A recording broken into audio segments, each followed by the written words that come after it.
Don't you just want to ride this Buffalo Bills ride forever? I mean, I never want to get off. Obviously, 2020 has been a pretty tumultuous year, to say the least, in regards to public health, in regards to public safety. And I don't want to sit here and talk to you guys about any of that. That's not why you're here. And I don't think it really needs explaining anyway. I think it's pretty self-explanatory. But us here in Buffalo, we have had this shining light, this saving grace to assist us through these troubling times. And that is our football team, the Buffalo Bills, who are as good as they have ever been. Maybe ever been. Certainly within the last 25 years. And I don't think that's even debatable. They are at the penultimate step of the football world. One game away from the Super Bowl, advancing to the AFC Championship by virtue of their 17-3 win over the Baltimore Ravens on Saturday night in front of a national audience, in front of 6,700 fans at Bills Stadium. I was included. Really not trying to rub that in your face. Just to talk about that really briefly, I wish there were 67,000 of you there. I missed that. I realized how much I missed it as soon as I walked in. During the game, I was super focused on the game, not really paying attention to it. There was this whole thing about making 6,700 sound like 67,000, and sure, maybe.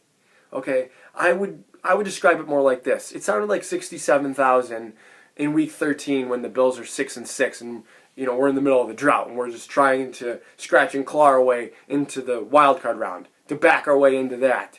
67,000 fans, screaming fans, at a home game in the divisional round of the playoffs to go to the AFC Championship. That building would have been rocking, okay? You would have felt it moving back and forth, maybe even been an earthquake. And I'm not even sure how much hyperbole I just used, because I've come to know what to expect from Bills fans, and I cannot wait to see you all there in September when we get the chance to be there again. Some of you know where to find me on game days, and please, don't be shy. Anyway, back to Baltimore. I don't want to say the Bills put out the blueprint to stopping Lamar Jackson. I think too much is made about the blueprint. And then a guy will come out like the next week and throw for 300 yards and like rush for 100 in Lamar Jackson's case. And granted, the Bills did a pretty good job against Lamar Jackson last year in 2019. And then he had a tough playoff game. That was late in the season. Then he had a tough playoff game. And he had a tough start to this season, even this 2020 season. But he has really turned it up in the past 6 weeks, or had really turned it up in the past 6 weeks. And then he meets the Bills and goes 14 of 24, 162, just 34 rushing, so 196 total yards. The pick six to Taron Johnson that really kind of sealed their fate in a way, I would say. I don't want to say it put the game definitively out of reach, because it certainly didn't do that. But you are driving in, the Ravens are, for the tie, and the Bills are finding themselves in this game that they're not really truly accustomed to, because, like I said in previous videos, they've been cruising through teams for a large part of the season, at least throughout the second half of the season. They've been cruising in some of these games, and now they find themselves in one where it's like, oh my God, we might have to win this 13-10 or 16-13 or even 20-17 or something like that. I certainly thought there'd be more points. Vegas thought there'd be more points. The over-under was like 49.5 or something like that. I predicted 27-24 to kind of go along with that, but it ends up being 17-3. I think the Bills and the Ravens are really tough matchups for one another. Kind of similar in a sense. I think that they're both very sound on defense, both very smart teams, very well coached, equally aggressive in certain situations, paying attention to, I don't want to necessarily say just the analytics, but like forward thinking in terms of game strategy and like fourth down aggression, what have you. And the Ravens are just really good at rushing the football. That's their go-to. Like I said last week, they're like a 1960s offense with Lamar Jackson driving the wheel. And they're difficult to stop. They're obviously difficult to stop in that regard. So the Bills really did, a tremendous job. Really can't even be said about how great of a job they did against the Ravens. J.K. Dobbins ran for 42 yards.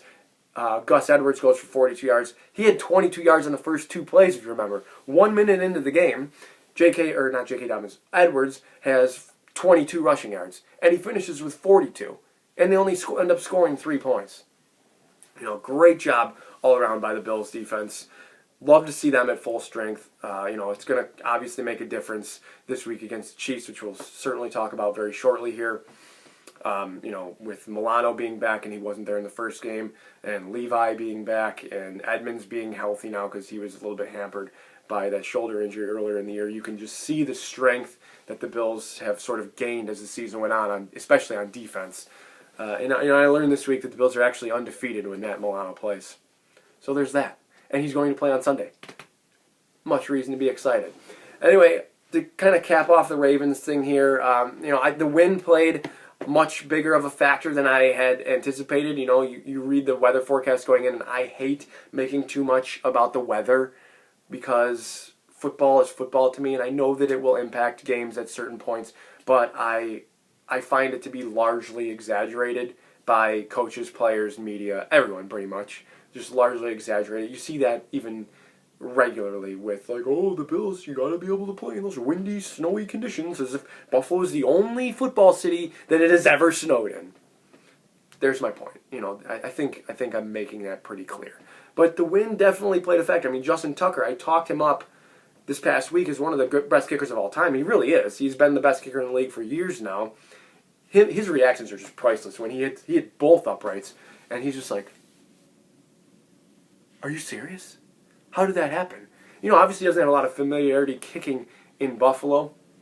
But like I said, the wind was certainly more of a factor than I anticipated. You saw on Tucker's second kick, they hit the right upright, moving, I can't remember which way the TV angle was. I apologize because I was there. Moving left to right as far as I was. Yeah, it had to be left to right. It had to be left to right.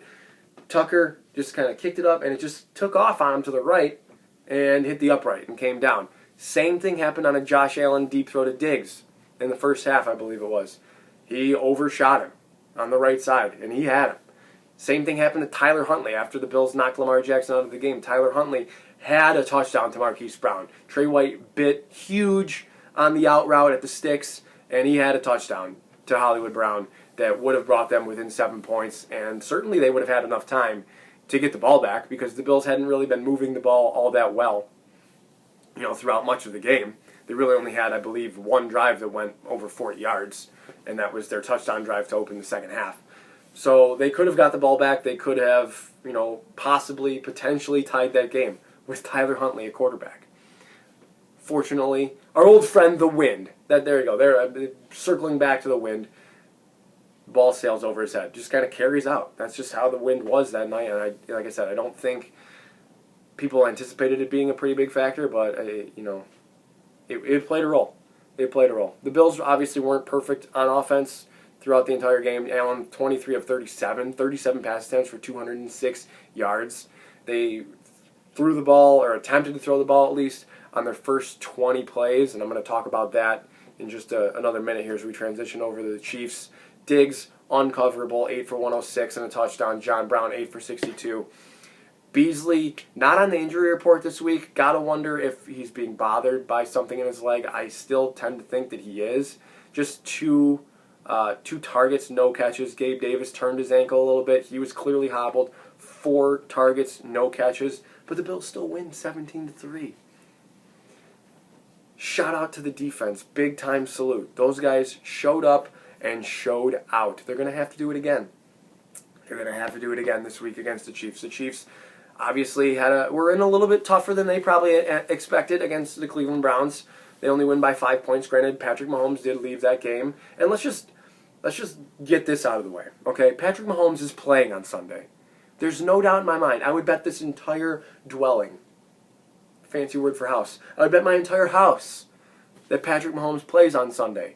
He obviously had to come out of that game because of how wobbly and woozy he looked after that. He's in concussion protocol. After that weird play, he didn't really hit his head. I don't know. I've read afterwards, Pro Football Doc, great follow on Twitter, that you can hit the carotid artery and it can briefly cut off circulation in your brain. And when it all rushes back, you get woozy and wobbly, whatever. Mahomes obviously had to come out of the game. I think that was obvious to anyone. He'd already hurt his foot earlier in the game. So Bills fans are probably watching that game thinking, what do we do? Are we rooting for the Chiefs now? Do we want to play Chad Henne? Or do we still want to have the home game in the AFC Championship against the Browns? I think people were mostly still rooting for the Browns, especially after Henne threw that interception in the end zone and the Browns had that, they had a chance. They had a chance to go on the field, but on 4th and 9, Kevin Stefanski swallowed his you-know-what and move forward with chicken you-know-what coaching. Okay, you have 4th and 9. You could convert this. You could convert this and move down the field, but no, you're going to take it out of your hands and punt the ball to the Chiefs, needing a touchdown. You need a touchdown already. The worst that could happen is that they kick a field goal, really. They could score a touchdown, I suppose, but you need to stop them anyway. The point is, you need to stop them. So you have to be, your whole plan of winning is contingent on you stopping them. Right now you need a touchdown. If they kick a field goal, you need a touchdown and a 2-point conversion. But you still need a touchdown. What you need is the ball. And you have it, and you're willingly giving it up. Terrible. Browns fans should be proud of the way their team played this season, but they should be furious with that coaching decision. They deserved what they got. Anyway, I just needed to go off about that. Because, what else? What was I saying I was going to go off about? Okay, here we go. The Bills running the football. But before I get to that, the AFC Championship. I still feel the disrespect. Sort of. I know that any team is really going to, I don't know, kind of mold some sort of disrespect storyline. Oh, you didn't believe type of thing. But the Bills might really have a case here. Because if you hear people talk about the Bucs and the Packers on the NFC side, it's Brady Rodgers. What a battle. We finally got in the playoffs. And then it's like Allen, Mahomes. The Chiefs should probably watch out for the Bills. The Bills could surprise them. Of course they can. The Bills are 13-3. They're not 15-3. They've won 11 out of 12 games. Of course the Bills are capable of beating the Chiefs. And like people are like, oh, you gotta score a lot of points on the Chiefs. I believe, and I don't have the number in front of me right now. I should. I don't think I can find it fast enough. I believe the Chiefs are actually the lowest scoring team left in the playoffs of the 4. I'm going to look that up right now and go off about something else. Running the football, okay? Because this is another thing I'm listening to people. Steve Smith, LaDainian Tomlinson, Kurt Warner. Well, the Bills aren't going to be able to just call 20 pass plays and not beat the Chiefs without running the football. Baloney! I can't believe that this is still a thing. This is still a thing that people talk about. Here's some stats for you. First, let's get this points thing. Packers first, 509 on the season. Bills second, 501. Tampa third, 492. Kansas City sixth, 473. We're talking about how the Bills have to hang points on the Chiefs. How about the Chiefs have to hang points on the Bills? End of that story. End of that rant. Here we go. Here's some stats for you about having to run the football. Kansas City, pass attempts this season, 588. Patrick Mahomes, 588, 38 touchdowns. Josh Allen, 572, 37 touchdowns. 588 and 38, 572 and 37. The Chiefs, running the football this season, 403 attempts, 1799 yards. 403 for 1799. Bills, 411 for 1723. You certainly don't talk about the way the Chiefs have to run the football, do you? All right? And I know the Chiefs run the football pretty well against the Bills in Week 6. We've already talked about how the Bills were a little bit more injured on defense, and I think they approached that game with the mindset of don't let the Chiefs be the Chiefs. I talked about that earlier in the year. I don't think they're afraid to go shot for shot with the Chiefs anymore. I guess I just alluded to them being afraid in Week 6, and maybe that was part of it. The Bills are pretty good at not giving up like deep passes and things like that. They've had few and far between breakdowns in coverage, I feel like. You could point to the Hail Marys, you could point to Jack Doyle in the wild card round. They've certainly had plays hit on them, obviously. Any defense would. But as far as this Patrick Mahomes, Tyreek Hill being like the number one deep threat in the league, really, like is there a better connection, a better deep connection? Does it fear you? I don't know. Tyreek Hill obviously is a tremendous player, and so is Travis Kelce. But I think the Bills should be more concerned with open field tackling, with preventing yards after the catch. And if the Chiefs want to run the football like they did against the Bills in Week 6 with Edwards-Helaire, who went for 161, who looks like he's going to be back and healthy. I don't know about healthy, but it looks like he's going to be back. That's fine. I think Bills fans would sign up for that, and Bills just kind of run your own offense. I am excited about what Brian Daboll might cook up here. I think he might be feeling a little slighted about not getting a head coaching job. There is one still available in the Houston Texans. It seems like they're waiting for Eric Bieniemy, who is on the other sideline. So maybe Dable uses that sort of as motivation. Like, okay, Chargers, you don't want to hire me? You want to hire some defensive coordinator? Watch what I can do. And I know he's not out there completing passes, catching touchdowns and whatnot, but I think he's going to have a really nice game plan. I think they're going to be in full-on attack mode. I think you might see a trick play. Have we really seen one from the Bills? I mean, they're kind of picky-choosy with their spots there, but they hit them. They almost always work. And they haven't really tried one yet in the playoffs, I don't think. So I wouldn't be shocked to see one. The Chiefs are obviously a super talented team. I talked about their offense with Tyreek and with Kelsey, two of the best players at the position. I mean, maybe even the best and the best. They're certainly up there. They're both in the top 3. I don't think that's even debatable. And so is Patrick Mahomes. So, they're a threat to score points, obviously, even though I just went on that rant about how they've scored the fewest points of any team in the playoffs. They're just they're a little suspect on defense, despite the talent that they have on defense. I know they have Frank Clark and Chris Jones, tremendous pass rushers. Some really good guys in the secondary, Tyrann Mathieu, obviously. Bashaud Breeland has started every game for him since coming off suspension, and he's in concussion protocol, so I'm not entirely sure what his status will be for this weekend. I'm guessing that he plays. If he doesn't, then they're down to Tre'Davious Ward and leaning on L'Jarius Sneed a little bit. And then Rashad Fenton comes into play, who hasn't played a ton for them. I loved Juan Thornhill last year for them, but he tore his ACL late in the playoffs. And then, and he started this year, but he has really lost his spot to Daniel Sorensen. And Thornhill is a part-time player now for them. I mean, he started off the season playing almost every snap, it seemed, or at least 80% of the snaps. Now he's like in the 20 and 30s range.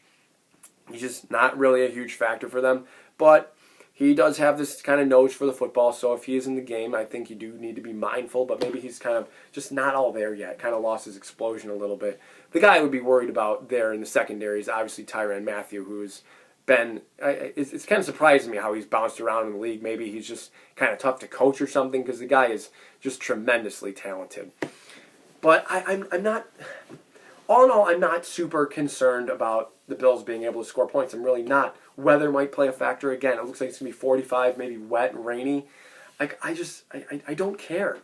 I genuinely don't care. I think that, like I said, like I alluded to earlier, Diggs has proven himself to be relatively uncoverable. Chiefs fan, if you're this far in the video, first of all, I appreciate you. You got to be concerned about covering Stephon Diggs. You can't be like, oh, Breeland will shut him down. Based on what? Like, nobody has shut him down all season long. The person who's had the most success, I guess, is Jalen Ramsey, and he still scored on him. He didn't have a ton of catches, a ton of yards, but, that's like, we're talking like maybe the best corner in the game. And I don't think Breeland is there, even if he plays. And I don't think Sneed and Tre'Davious Ward are ready to take that throne yet either. I think the Bills will get their points. I do think that there's going to be a substantial amount of points in this game, so let's get to my prediction here as I wrap this up. See, I'm usually wrapping this up by now. I'm usually wrapping this up within 15 minutes. But guys, this is the AFC Championship. It's the first AFC Championship game I've got to talk about ever. And I've been doing this for like 11 years. I appreciate every single one of you. Guys, talk to me on Twitter. I'm going to the game. I'm going to Kansas City. I don't want this ride to end. Okay? Let's meet up there. We'll talk. Mask up, fine, whatever. 6 feet social distance. I don't care. I just want to be surrounded by Bills fans and continue, as I said in the first minute, riding this ride for as long as I possibly can. It could be over on Sunday. I don't want it to be, but that is possible. That's on the table. So I'm going to enjoy every second of it. Flying into Kansas City Sunday morning, Arrowhead, AFC Championship. Hit me up, guys. My Twitter handle and YouTube username are the same. If you're going, would love to see you. Anyway, I got to get to a prediction before I wrap this up here. I said that like a minute and a half ago. I said last week I'm not going to not pick the Bills, okay? I'm just going to pick the Bills for every game they play the rest of the way. This game is no different. Let's go Bills over the Chiefs 31-30. Maybe Tyler Bass at the buzzer. Rookie kicker, tough stadium, Arrowhead at the buzzer for the AFC Championship. That would be hot. Anyway, guys, as I just said, hit me up on Twitter. Twitter handle, YouTube username are the same thing. Enjoy your weekend, guys. Enjoy this monumental weekend for Bills football. And as always, above all else, go Bills.